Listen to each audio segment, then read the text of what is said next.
Hello, you beautiful people. Thank you for joining me for another episode. Today, I have my good friend Bijal joining us, and she is a branding expert. I first met Bijal in a mastermind, and we were fast friends, and we both have high energy. We both like to talk a lot. We both are extroverts, and we learned really quickly that we shared a lot of things in common. And the more I got to know her, the more I realized she just has this unique perspective on branding, and she helps people find their unique voice and help dial in their messaging. So I was like, who better to bring on the podcast than to help you guys really figure out what it is you're saying, who should be listening, and that sort of thing. So thank you for joining us today. Oh, I love that intro. Thanks for having me, Stephanie. The feeling is mutual. I feel like I met you and it was just like two sisters and maybe a glass of wine, and we were just like snuggled up, like ready to conquer the world. So yeah, it's great to be here. Thank you. So what do you think, like, for the general population, what do you think some misconceptions are about branding? Oh yeah, absolutely. Especially from like the practitioner point of view, I think the biggest myth about branding is that it mostly has to do with your logo and your colors, and like, do these colors represent me? What does blue mean? And it's like the most silly thing in the world. If blue really meant trust, then everyone would have a blue logo, because brand builds trust, and trust is the reason people buy. So that's silly, right? We've got logos that are yellow and red and purple and all of these things. So I think number one is that color psychology is made up, just like horoscopes are. So I get it. I'm a Taurus. I get the bull thing, but I'm not like a Taurus every day according to like what's being published on the internet. So you can't put people into categories like horoscopes. You also cannot put logos and colors into categories. So I think people get that really confused. So what does branding mean to you particularly? So I'll answer that in like two ways. Here's the simplest way to at least start to conceptualize it. It's a famous quote by Jeff Bezos. It's branding is what people say about you when you leave the room. So I'll repeat that again. Branding is what people say about you when you leave the room. So what that actually means in the deeper context of it is, what is the perception that people carry in their mind about you or a brand? So just imagine for a second, everyone who's listening, like imagine Coca-Cola, right? Or imagine a Coke. And just for funsies sake, I have one place that only delivers Pepsis. And by the way, I always feel robbed when I see this can. Like, I am so cheating on Coke. So when you ask for, let's say you drink brown cola, you say, can I get a Coke? Or you're like, oh, do you have a Q-tip? And so those are categories of products that own the entire category. Kleenex is another one of them. So that's an idea of understanding that, oh my God, that brand, the perception people hold in their mind, the entire category is called by the brand's actual name, if that makes sense. Yeah, I love that. Yeah. So I think that when you're thinking about how your branding works, and whether it's your personal brand, and people who are watching and listening to your podcast are practitioners, and as being a health practitioner, your personal brand is actually the number one most important in terms of all of the different professions out there. People care about their doctors and what their personal brands are. And the reason for that is because they're trusting you with their health and their body. I'm so glad you brought that up, because that was one question I want to ask is like, what's the difference between personal brand and business brand, and what should they be focusing on, and like, where do you see that headed? Yeah, totally. It's a great question. So it's always a hybrid. So if you're happening to watch the video, you should, because me and Stephanie look cute. But it's a hybrid, and it's always the personal brand of the main physician. So if you're somebody and you have a practice and you have, maybe multiple associate doctors, they're still going to have like some play, and there's ways to actually design the brand strategy to make sure that they're getting some spotlight and things like that. But as the main founding physician, it's going to be your personal brand that overlaps your business brand. To the extent of the overlap is like, we want to get you to the point where at first it's 100% overlap. There's almost like no Venn diagram. And we want to start to slowly pull out the personal brand. So 80% personal, 20% business. And then we're bringing it out slowly and slowly. But you have to have a brand strategy in place that your associate doctors know what the actual business brand is supposed to live by, so they know how they're supposed to behave underneath the umbrella that's your brand, because they can't be you. And so That helps to understand that you, as the founder, you're going to set the tone, but other people have to be able to replicate it. I love that. And one of the things that I work with my clients is like they build a personality driven practice because they're like, I don't Yeah. care. I just want to get people in the door. Let me showcase who I am and what I do. And then they have a hard time when they bring on that associate because it's like, oh no, I just want to see you. And it's like, no, wait, I brought on this other person. They're amazing too. And so it's like some of the work that you're just nailing it because it's like, hey, it's okay if you have a personality driven practice and that's how you build the brand, but you can't duplicate that, right? Your associate can't come in and fill in if it's all about you. So you have to actually build this other brand outside of yourself that has a set of values, that has the ways that you do things, so that when you're building your team and bringing on other people, it's like, yeah, we all reflect the main brand. Yes, exactly. That's like perfectly spoken. And it also creates a lot of friction between the main physician who brought in the associate doctor of like, I don't know why you can't just do this. I mean, how many times have you guys been guilty of like, I don't get it. I don't know why she won't show up and just post her reels on Instagram. I mean, I built this practice brick by brick by brick. It's not like we had this reputation 10 years ago. No one taught me how to do this. And we forget that we were not riding anyone else's coattails, that there was a blank canvas for us. But when we're bringing on someone else, in the case of, practitioners, you're bringing on an associate and they have to follow a set of guidelines. And yet, while they can see what you're doing, they can't be you. So it's like looking for those strategies, opportunities, and what I call brand guidelines. There needs to be a clear set of brand guidelines, like you said, Steph, that show what is our mission, what's our vision, our core behaviors, what's our messaging, what is our tone of voice, how are we supposed to sound, what is this brand all about, what are we curating in terms of this is what people should be saying about us in our reputation, this is what people should say in our reviews. It's like, do you have that level of detail? Do you have that level of clarity when it comes to your messaging? I love that. And tone of voice, brand guidelines, all of that. I think the tone of voice piece is so huge, and even for my personal brand, we worked on that some together because it was like, Yeah. hey, I'm not really trying to be for everybody. I want to be for this certain person. Yep. And so if they're trying to find the tone of voice and they're like, I don't know, I just post that I help moms, like, how would you suggest that they start to figure that out? Yeah. Well, you can go to our website. We have a free brand tone of voice quiz. So you can literally take it and you'll get a report and it'll like break it down who you actually are. So that's like the first step to at least get some sense of who you're supposed to be. So we'll put that into the show notes and you can go check that out. An easy way to think about it, though, in addition to that free resource, is a lot of times practitioners in specific are known to take on this, like, I'm being professional because I'm a health professional and people need to trust me because I'm working on their body. I'm working with them on their health. They're telling me very private and sensitive things. And I was actually just coaching a nurse injector on this who has a really strong personal brand and she's building it up together. And she was so scared to be her authentic self because she thought her momming, raw, hilarious, funny side that she would end up coming across like she's not like really highly educated and trained, that she isn't an absolute world-class injector in terms of what her unique methodology is, and that straight up that she's not smart. She was worried that if she came across casual or funny, that people would judge her as not being smart. What she didn't realize is as she's been taking on more of her own authentic voice and owning that empowered voice, as I like to call it, people are just more and more and more attracted to the brand because that energy just ends up spreading. And at the end of the day, when people get attached to you as being their practitioner, they think of you as like a close friend, like you're touching their body. You're a part of their space. They're telling you stuff that they haven't told anybody. You know Yep. that. Yep.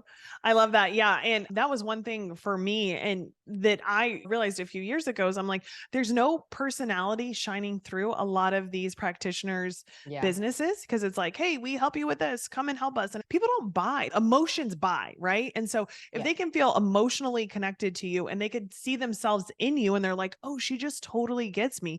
And you can create that still through a professional look. I'm not saying you got to post crazy things on your business page, but you can do it in a way that's still classy and authentic to who you are. And I couldn't agree more. Like one of the things that I love to say is your authenticity creates more abundance. And so whatever abundance looks like to you, but the more you're yourself, the more of everything you desire, you're able to attract to yourself.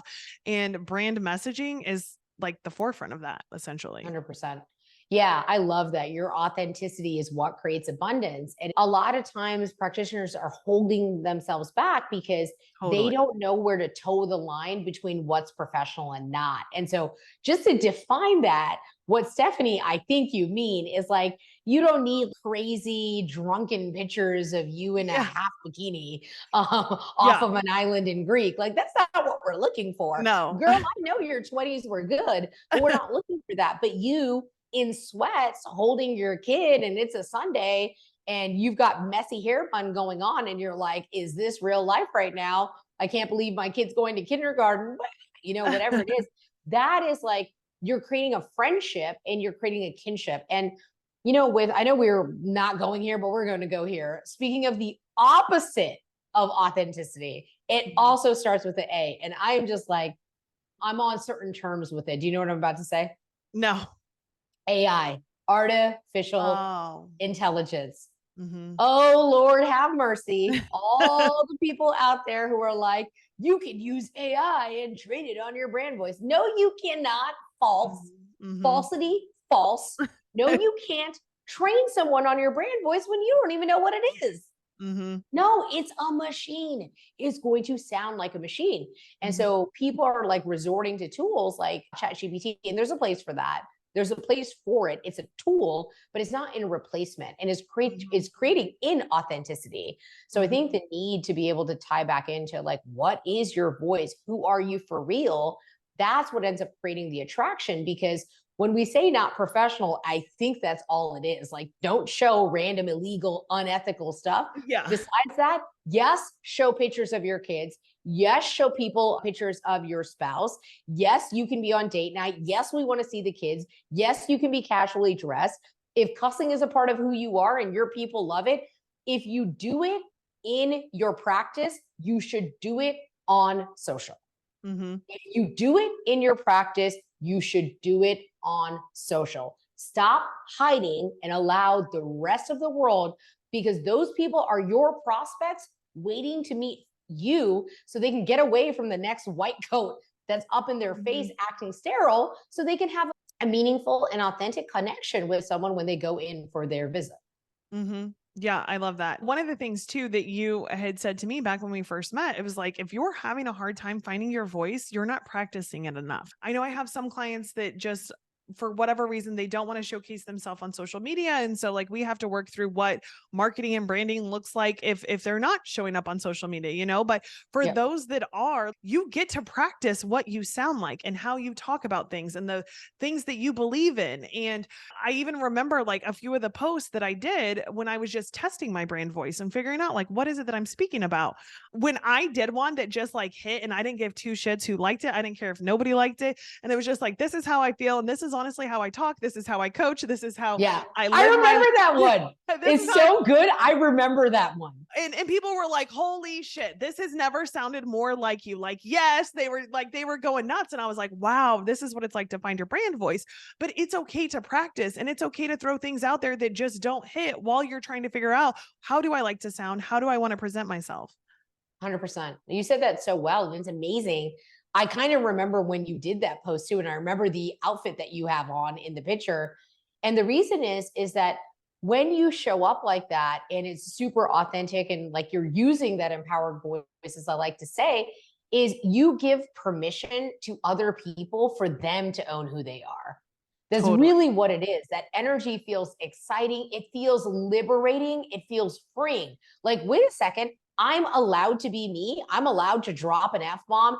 And yet I'm like the smartest person in any 50-mile radius of where we are. And I'm better than anybody. Yes, absolutely. And then you end up getting patients that you love. I mean, no surprise.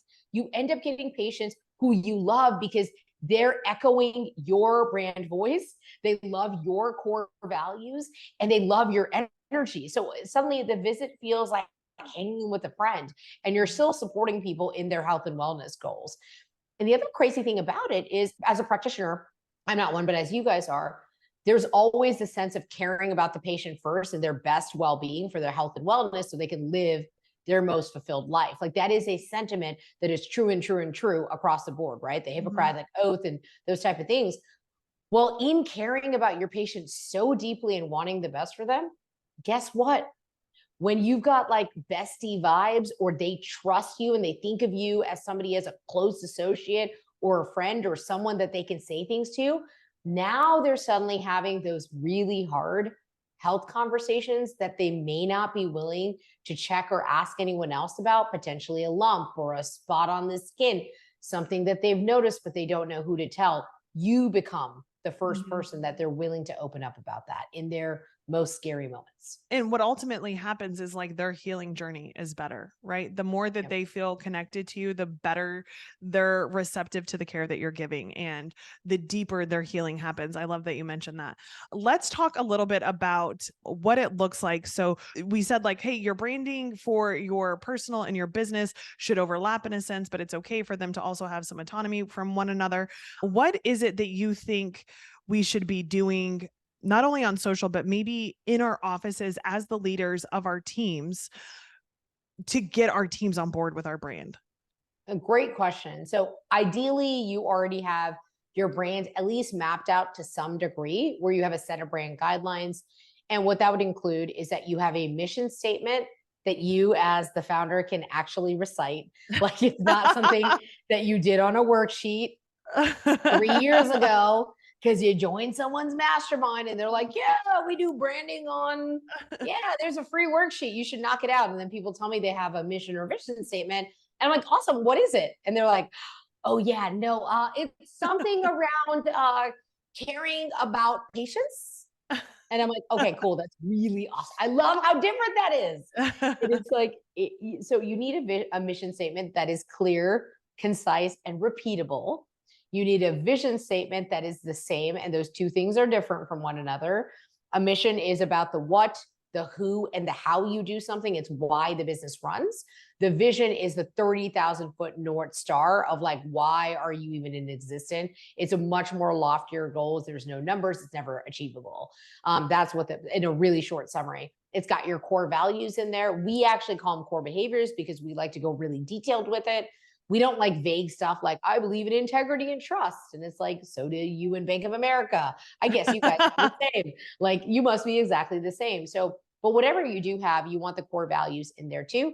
And then you want to have a set of like communication. You want to say, this is our messaging. If you have a positioning statement, that'd be awesome, of why you're different or a differentiator. Why are we different? People get, bless you, people get asked that all the time. Why is your practice different?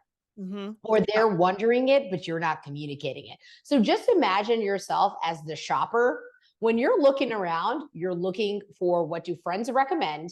You're then going to people's socials. You might go to people's websites. You might be looking at reviews. You then might go test a place out. And what the person, the prospect, is looking for, or the lead, is, I wonder why they're different. And I wonder if I'm going to like it or not. I wonder if they're going to get me. But when we don't communicate outwardly with why are we different in a compelling way, and everyone's saying the same thing, we end up with lame stuff like, well, we just have the highest reviews in the area, or people just love us. And it's very vague in general. And anybody, even the guy across the street, can tell you the same thing.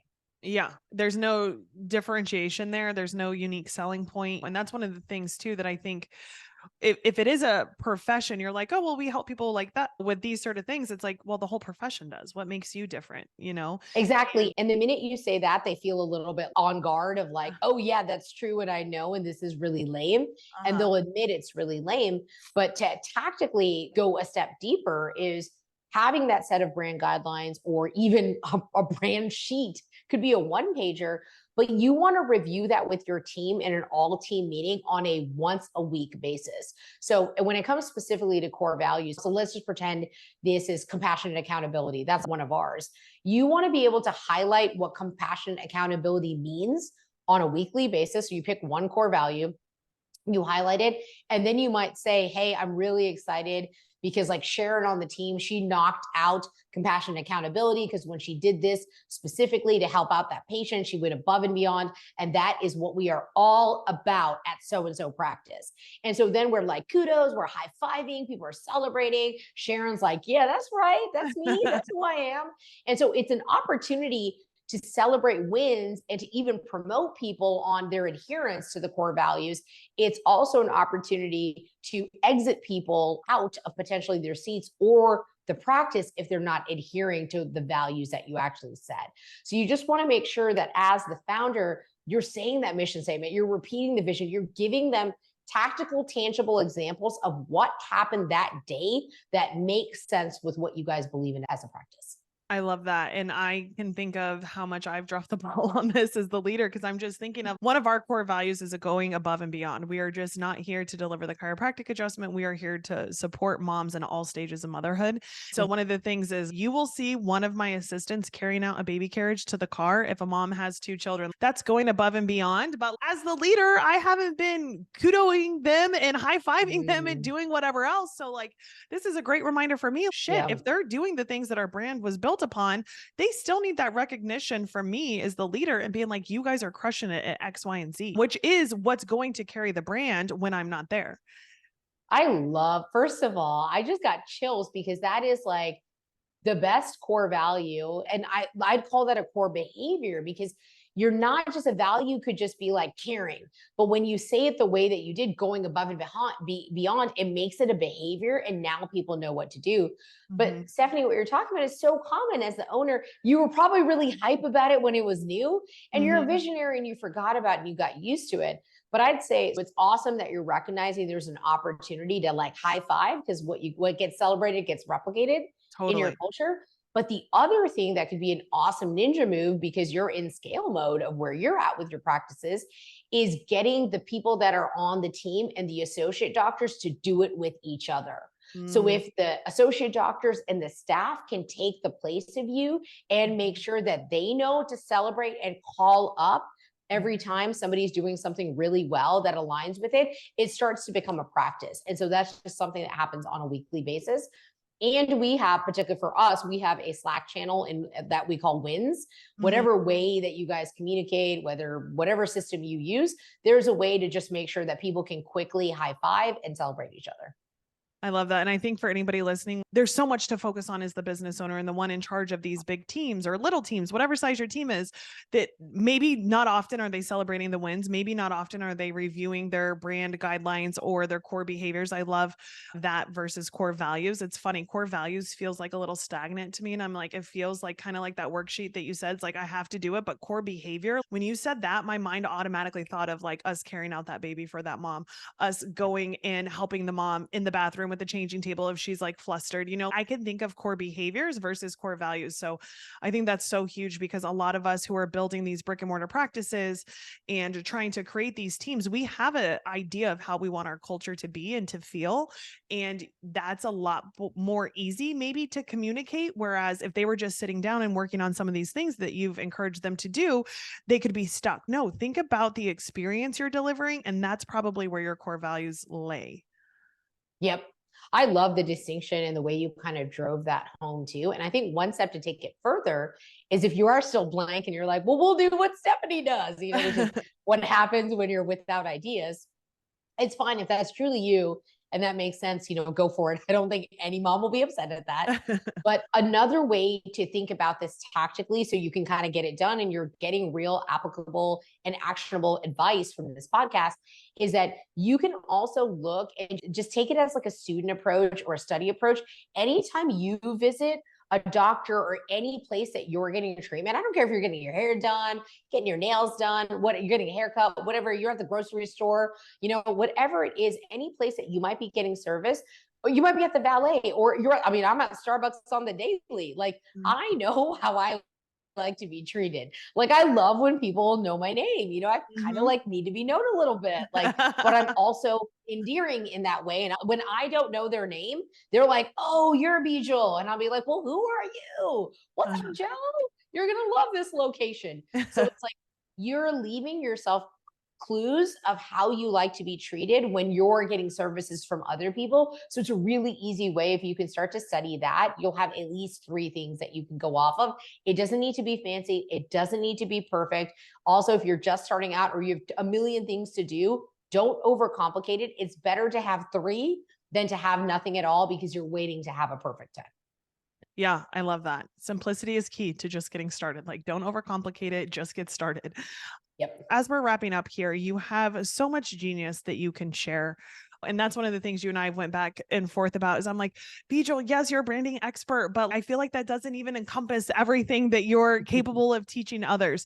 What is just some like basic entrepreneur advice that you have learned in your journey? I mean, I know that we were both already in our entrepreneur journeys when we met. And so what's just something that has really changed the game for you in building a business and maybe one of your biggest takeaways that you could share with the audience? Oh my God. I'm so upset. Biggest takeaways make me like so nervous. I want like seven. You But want it for okay, it all right, doesn't have let's to say be biggest takeaway. It could just be a takeaway or a a lesson that you've big learned. takeaway. Okay, I'm probably like showing my cards right now. I would say this I'm just going to speak through where I am at right now in my season. And I like to speak life into people because I'm so grateful that people take the time to speak life into me. And I just want you to know that if any of you have kids out there, it's really similar. You're never really ready. So you might as well do it anyway. And entrepreneurship and all the mini steps it takes of like, am I ready to hire my first associate doctor? Am I ready to open my second location? Am I ready for branding? Am I ready to hire Stephanie and the Wealthy Practitioner so I can get an understanding of what am I supposed to actually do? How can I build and scale this business up? Because I'm totally lost. Anytime you have those questions of that, am I ready yet? And you're starting to go down the thinking path of self-doubt, I just want to hear my words that you were and you are ready. And the only way that you can be more ready is by already doing it and laughing through any of the mistakes and failures you have, because that's what's going to make you ready. And I remember spending a lot of time, a lot of years, decades, standing behind the finish line, contemplating, am I worthy enough? Am I good enough? Am I smart enough? Am I pretty enough? Do I deserve this? And I just want to encourage you that get help from people like Stephanie if you need it and that you're thinking about it. Don't wait, but you are ready. You are ready. And there's never a better time than now, right? To do anything, to build the life that you want to build. There's never a better time than to get started today. And there are so many resources out there to help support your journey. And that's what I love about us, Bijal, honestly, is just like we're women that are doing it and we're showing up and we're making mistakes because mistakes are going to happen, right? But we're just committed to taking it on the chin and learning how to do it better next time. And so there's plenty of resources out there to support everybody on their entrepreneurship journey. But if they want to be connected with you and maybe like they should definitely all do that quiz. I think I did that quiz actually, or it was telling me what you probably have more than one quiz. I definitely have done at least one of your quizzes. And it was so helpful and so insightful just to learning about me. But how else could they connect with you? Yeah, they can find me on Facebook. It's Bijal, Bijal.launch. So you can find me on there. That's my most active platform. We have a podcast as well. It's called Own Your Brand. Really short tidbits, like 5, 7, 9 minutes of just something that you can apply and understand and tactical. So we just launched that. And then we have our website. You can go check out more information there and you can see the rest of our socials. And that's www.welaunch.design. Awesome. Thank you so much for joining me and pouring into my crew today. Absolutely. Thanks for having me. This was so fun, but I'm not surprised because that is authentically who you are. Oh, thank you. All right, guys, we'll see you next time.